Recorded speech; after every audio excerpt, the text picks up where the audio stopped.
پشتی بریارا جبجه کردن سیستم اسیکوداش عالی حکومت عراق و سرجم دروازه سنوریان عراق و هرم کردستان و لهیانها دری سنوری ابراهیم خلیل به شیوه که فرمینه شو دنا و سیستم اسیکودا دا اوی کیجی کارگری لسر بزاو بازرگانی دری سنوری ابراهیم خلیل درست کردیا کو بزاو بازرگانی حتی آسته که سست و خوابی به دیارو لگورای اوان زانیارین به دست مکفتن کو ده زانین حکومت عراق حکومت هرم کردستان دیگر حکومت عراق گهشت جرار کفتنه که کو دماوی شش روز اندهاتی دا سیستم اسیکودا دری سنوری ابراهیم خلیل جی جباجی بیتن جبوی زانیارین زیادتر رون کردن سر اوی بابت لطیف عثمان سروک جورا بازرگانی پیش سازی ز خود گلمدا اگر تو کلام که گلمدا سيدا اگر دست بك از شوي بسياري دست بكم اريب وي حجم مازن جب جنابون استمي اسي كودا كاريگري سردري ابراهيم خليل درست كلي وي حجم مازن تيتا گوتن کاریگری هبیه بس نوک وقتی تیتا گوتن جبر هندی حکومت هرم کردستانی و حکومت فدرالی کونو که کمبونتوان آنکو رنشتنی تو بردوامن سر سیستم اسیکودا کو بحث لیتیتا کرن بیتا جیبه کرن هيا هیچ بریارک فرمی ام جن هیچ ریو شوینک بو هاتن هنورتن کو سیستم اسیکودا مویش شروج دهاتی دا الداری سنور ابراهیم خلیل بیت جبه جکن و کو تیتا گوتن نه اخي سیستم اسیکودا چی کتابت رسمی نه هاتن کو بیت جبه جکرن اوا بحث لی تیتا کرن کو اوا کود 05 اوی برینو که تقریبا اوا هیوه که هاتیا بريفا برين بو بيان مسبق انكو حواله هاتنا هنارتن بتني بو درمانا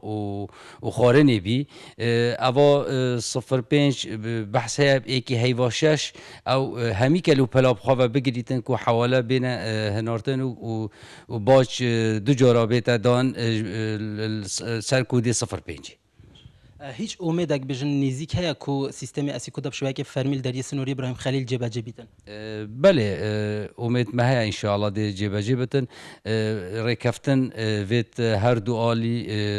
برازی بنج وی رکفتنی یعنی حق هرم کردستان کو حکومت هرم کردستان نه تخارن اف باجا بیت ورگرتن آنکو اف رکفتنا بیت کرن حق و حقوق هرم کردستان تدا پاراستی من اگر هاتو سیستم اسیکودال دری سنوری ابراهیم خلیل جبجه بود دی جوره بارگرانی که آنجی کاریگری که سر بازرگانان درست کردن هم جالی ورگردنا باجه و هم جالی کوالیتی هم بجن برهمی و نسبت باجه اكيد تعريفات جديد يا عراقي كو اكجار باجه كازور خستيا سر كالوبالا قالك كالوبال دي الجرامبن ودي كاريگري هبتن جراني دي بازاري پیدا بید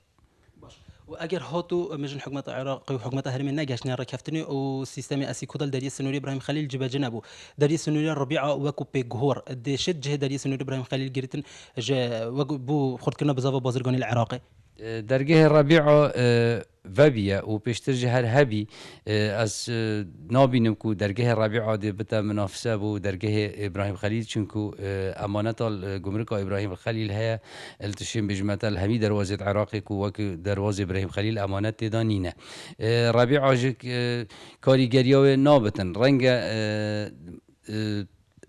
باش دلویری زیادتر تیه تورکتن اجبار هندی دیف سیستم نی تعریفات جدید چه کاریگری سر ابراهیم خلیل نابد زور سپاس کوت گلمه دوی سروک جورا بازرگانی پیش از زاخو بله هر وکو سروک جورا بازرگانی پیش از زاخوش ما بحث کردی که های آنها هیچ بریار کا فرمی ام بجم شوی که رسمی نه هات یادن کو دری سنوری ابراهیم خلیل چیتا دنوا سیستم اسیکودا دا هر وسا لگورای اوان زانیاریم دست ما کفتین کو بریانها روزانه نزدیک 1500 حتی 2000 بار هلگران جوالات ترکیه بو آخا عراق کلوپل دینا دنوا آخا عراق دا و به اوی رجایجی نزدیک 75 صادج اوان کلوپلان بو باشور و ناوراست عراق هاد نه هناردن بتن نزدیک 25 صادق جبوی هرم کردستان دمال چه دبیدن اف جبجنمونا سیستم اسیکودا کاریگری لسر اوی نسبان بجن 75 صادق بکتن و بزاف بازرگانی سست و خواوی بهلید